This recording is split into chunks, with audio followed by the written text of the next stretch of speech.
Halo teman-teman, dalam video kali ini kita akan belajar tentang optimasi SEO on page ya. Nah, seperti yang telah kita bahas sebelumnya ya, di mana optimasi situs itu terbagi dua ya, yaitu optimasi SEO secara on page ya, artinya melakukan optimasi dari dalamnya, itu melakukan optimasi dari situs Anda, kemudian melakukan optimasi SEO off page, yaitu melakukan optimasi keluar, artinya kita melakukan link building ya. Nah, dalam video kali ini kita akan membahas tentang optimasi SEO on page terlebih dahulu ya.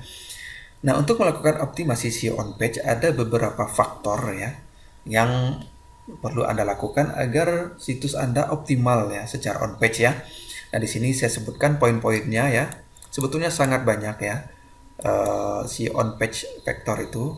Namun oke, saya contohkan di sini misalkan SEO on page vector misalkan ya. Kita buka SEO Moz. Nah, nanti Anda bisa perhatikan ya. Nah, di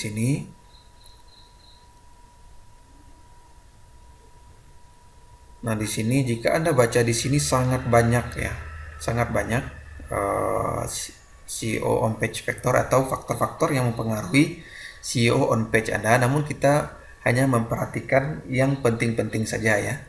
Jika kita perhatikan semuanya nanti terlalu ribet ya. Jadi kita hanya akan melakukan atau mempraktekkan bagian-bagian yang paling penting saja ya.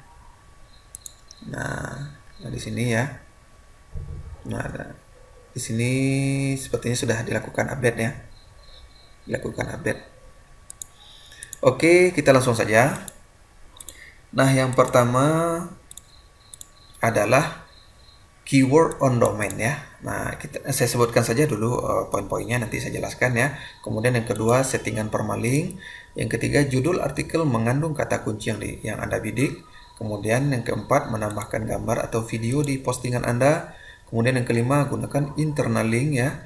Kemudian yang keenam, tempatkan kata kunci yang Anda bidik di paragraf pertama ya. Ini juga cukup penting ya. Yang ketujuh, kecepatan loading situs Anda ya. Nah, kita sudah membahas sebelumnya ya, kita menggunakan plugin WP Super Cache ya. Nah, ini tulisannya cache ini ya. Kemudian tombol sosial media yang kesembilan, konten yang berkualitas ya. Ini yang bagian yang paling penting ini ya. Karena konten is king ya, konten adalah raja ya. Jika konten Anda tidak berkualitas, maka optimasi apapun yang Anda lakukan bisa dikatakan sia-sia ya.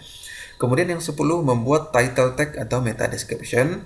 Kemudian Anda tulis artikel dengan LSI keyword ya. Kemudian yang ke-12, link menuju situs authority ya. Oke, kita bahas satu persatu ya. Nah, yang pertama nama domain ya, keyword on domain.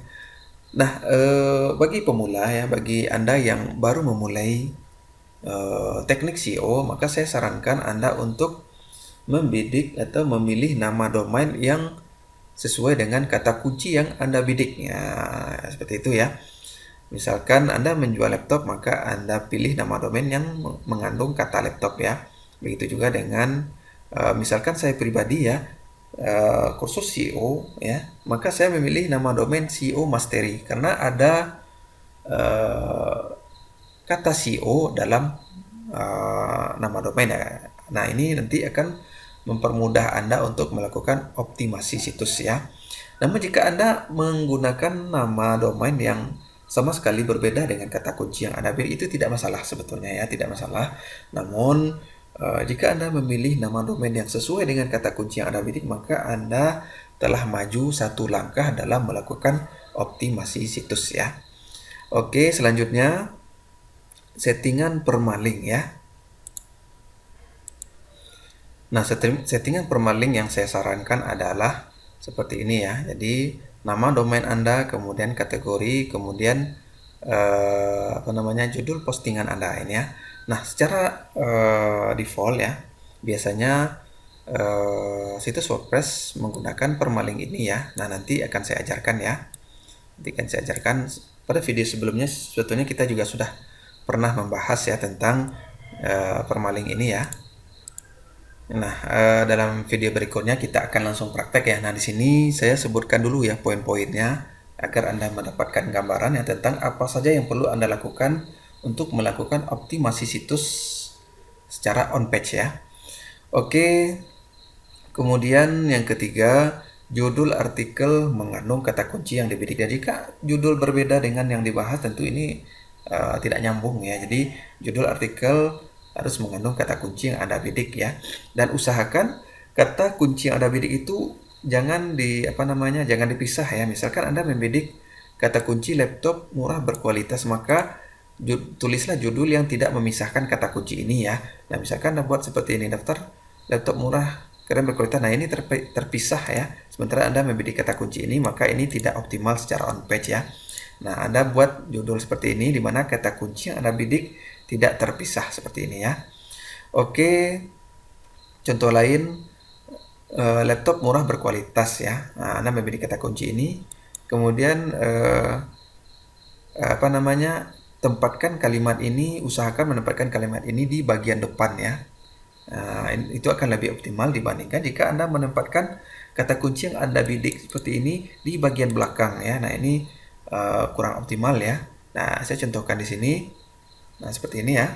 Nah, di sini dia membidik kata kunci on page SEO. Nah, di sini dia meletakkannya di bagian depan dan dia posisi rankingnya lebih tinggi ya. Kenapa? Karena secara on page dia menempatkan kata kunci yang dia bidik di bagian depan dibandingkan dengan ranking kedua ya.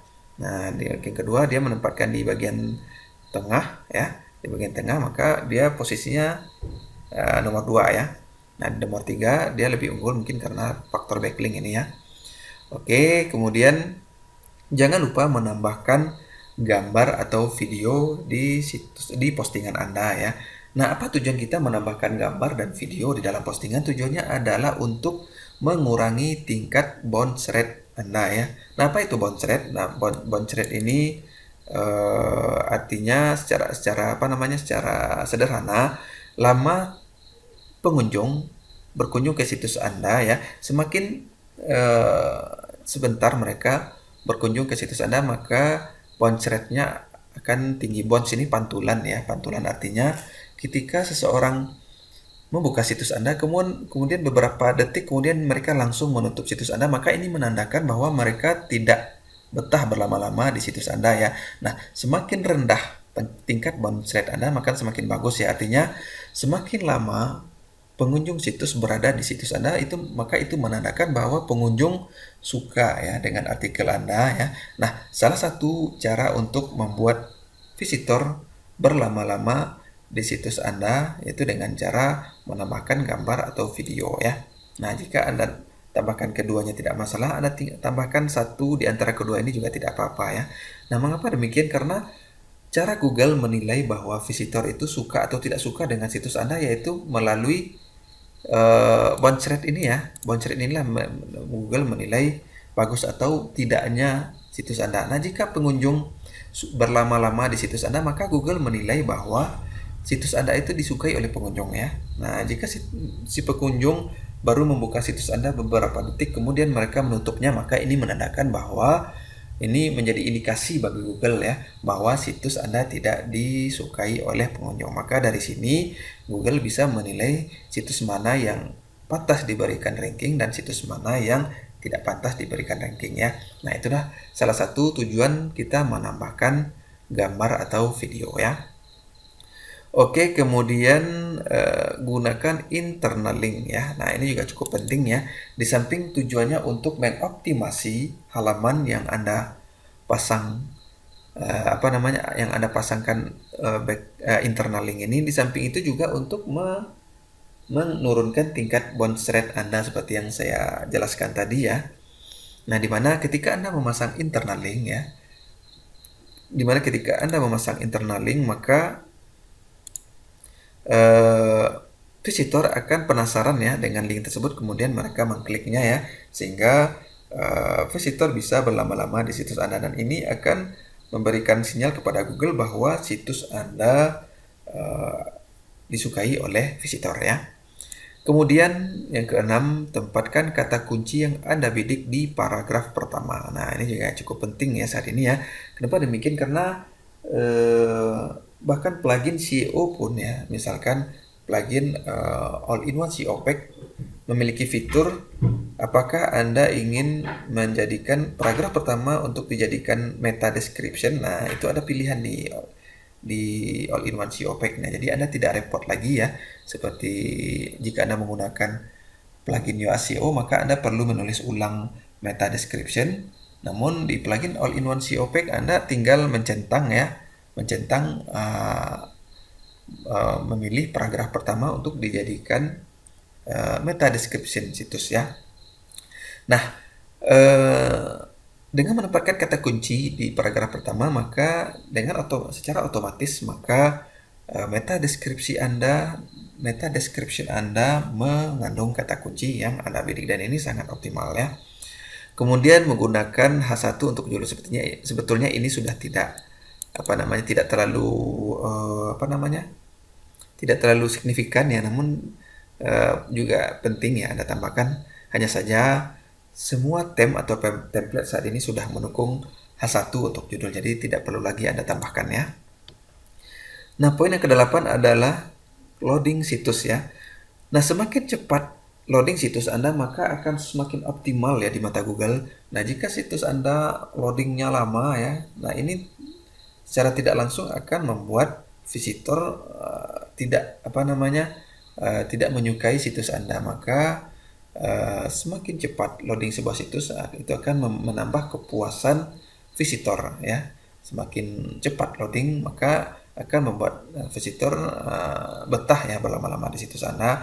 Nah, jika situs Anda loadingnya lama ya, maka biasanya visitor tidak betah menunggu lama-lama, maka mereka akan menutup situs Anda. Maka ini kurang bagus ya untuk SEO on page ya.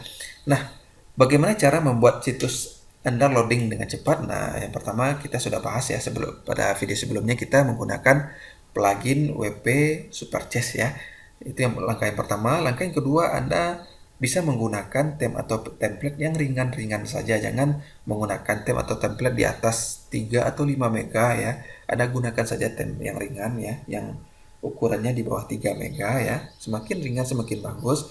Namun jangan mengabaikan keindahan tampilan situs ya. Jika theme Anda ringan namun tampilannya amburadul, nah itu juga tidak saya sarankan ya. Nah, Anda pilih theme atau template yang sederhana, yang ringan, namun tampilannya tetap Anda utamakan ya. Oke, nah ini kita sudah bahas, kita menggunakan, ini WP3Chest ini jarang saya pakai ya. Kita sudah beralih ke WP Superchest ya. Kemudian gunakan long tail keyword. Nah, ini tujuannya adalah agar postingan Anda cepat meranking ya, menggunakan long tail keyword. Nah, ini akan kita bahas pada video tersendiri nanti ya. Kemudian tombol sosial media ini juga sangat penting ya di era penguin sekarang ini. Kenapa demikian? Karena share dari pengguna sosial media juga menjadi indikasi bagi Google bahwa situs Anda disukai atau tidak sukai ya. Nah, semakin banyak yang share situs Anda, maka itu menandakan bahwa banyak orang yang menyukai situs Anda. Nah, itu menjadi nilai tambah bagi Google untuk memberikan ranking untuk situs Anda ya. Nah, jika Anda bertanya apakah tombol sosial media secara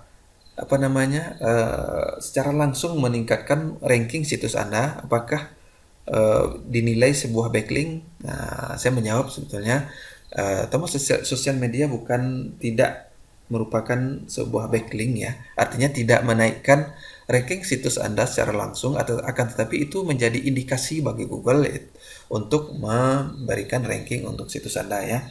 Nah, jika situs Anda banyak yang share ya, banyak yang like, maka itu menandakan situs Anda disukai oleh visitor, maka juga akan menjadi sebuah parameter bagi Google untuk memberikan peringkat untuk situs Anda ya.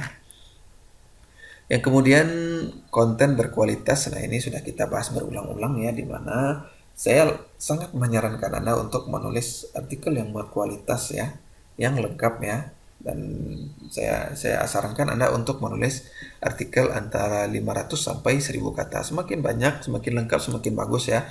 Namun bukan berarti Anda harus panjang bertele-tele ya, tidak ya. Yang penting lengkap, padat ya, dan berkualitas ya. Nah, jika tema yang Anda bahas bisa tuntas dengan artikel di bawah 500 kata itu juga tidak masalah sebetulnya ya. Yang penting Anda membahas sebuah permasalahan secara tuntas ya. Oke, kemudian membuat title tag dan meta description ya. Nah, ini akan kita bahas nanti di video selanjutnya. Kemudian tulislah artikel dengan LSI keyword. Nah, apa itu LSI keyword? Anda bisa membacanya di sini ya. Di sini Anda bisa. Nanti PDF ini akan saya sertakan di member area. Anda bisa download ya. Oke, sebentar. Nah, secara simpel saya jelaskan ya apa itu LSI keyword ya. LSI keyword itu artinya bisa dikatakan sinonim ya, sinonim dari kata kunci yang Anda bidik. Nah, misalkan di sini saya contohkan ya, Anda bisa baca sendiri nanti di PDF ini. Nah, misalkan ya. Nah, pada suatu hari, nah ini anggaplah artikel Anda ya, artikel Anda, postingan Anda. Nah, ini yang tidak LSI ya, ini bukan LSI keyword. Pada suatu hari, Superman pergi ke pasar untuk membeli perlengkapan mandi. Di tengah jalan, Superman bertemu dengan seorang jambret yang berhasil menjambret ibu-ibu ya. Superman segera mengejar jambret itu dan menghajarnya. Setelah berhasil mengalahkan jambret, Superman mengambilkan hasil jambret kepada ibu-ibu tadi. Nah, Anda perhatikan kata kunci di sini, ini pengulangan kata kunci yang berlebihan ya. Nah, ini saat ini tidak disukai oleh Google ya, seperti ini ya. Nah, ini bahkan cenderung nanti akan dianggap sebagai spamming, tindakan spamming ya. Nah, saya sarankan Anda untuk menggunakan LSI keyword. Nah, apa itu LSI keyword? Nah, Anda perhatikan artikel yang kedua ya. Pada suatu hari, Superman pergi ke pasar untuk membeli perlengkapan mandi. Di tengah jalan, superhero itu bertemu dengan seorang jambret yang berhasil menjambret ibu-ibu. Sang jagoan segera mengejar jambret itu dan menghajarnya. Setelah berhasil mengalahkan jambret, Superman mengembalikan hasil jambret kepada ibu-ibu tadi. Nah, Anda perhatikan ya, di sini saya menggunakan sinonim ya, artinya saya tidak melakukan pengulangan kata kunci, namun saya menggunakan sinonim ya, menggunakan superhero, sang jagoan ya. Nah, ini akan lebih optimal ya, di samping Anda bisa membidik beberapa kata kunci sekaligus juga optimal ya. Di ini lebih disukai Google ya, karena tidak ada pengulangan kata kunci yang terlalu berlebihan ya. Jadi saya menggunakan apa namanya LSI keyword, yaitu sinonim ya untuk kata kunci yang saya bidik ya. Oke, kemudian satu lagi ya, tadi saya lupa menambahkan, yaitu link menuju situs authority. Nah, ini sebetulnya opsional ya. LSI keyword itu pun meskipun opsional, namun saya sangat sarankan ya. Kemudian yang ke-12, link menuju situs authority ya. Nah, ini cukup penting Anda tambahkan di postingan Anda ya. Kenapa demikian? Karena jika Anda menambahkan link menuju situs authority di postingan Anda, maka itu akan memberikan indikasi kepada Google bahwa situs atau postingan Anda atau artikel Anda merujuk ke situs authority ya, situs yang ternama. Maka Google akan menilai artikel Anda sebagai artikel yang berkualitas karena memberikan referensi dari situs yang terpercaya. Nah, itulah tujuan kita menambahkan link situs authority di postingan Anda ya. Oke, yang terakhir, jangan lupa mendaftarkan website Anda ke search engine, yaitu baik itu Google ya maupun Yahoo ya. Nah, tujuannya adalah agar situs Anda cepat diindeks oleh mesin pencari ya. Nah, masing-masing poin ini akan saya praktekkan dalam video tersendiri ya. Nah, di dalam video ini kita hanya membahas poin-poinnya saja agar Anda mendapat gambaran poin-poin apa saja yang perlu Anda lakukan untuk melakukan optimasi situs Anda secara on-page ya. Nah, dalam video berikutnya kita akan melakukan praktek ya. Oke, saya rasa itu saja ya tentang video pengenalan tentang SEO on-page vector ya. Nah, jika ada yang ingin Anda tanyakan, silakan bertanya di private group. Saya akan menjawab pertanyaan Anda. Oke, demikian saja. Terima kasih.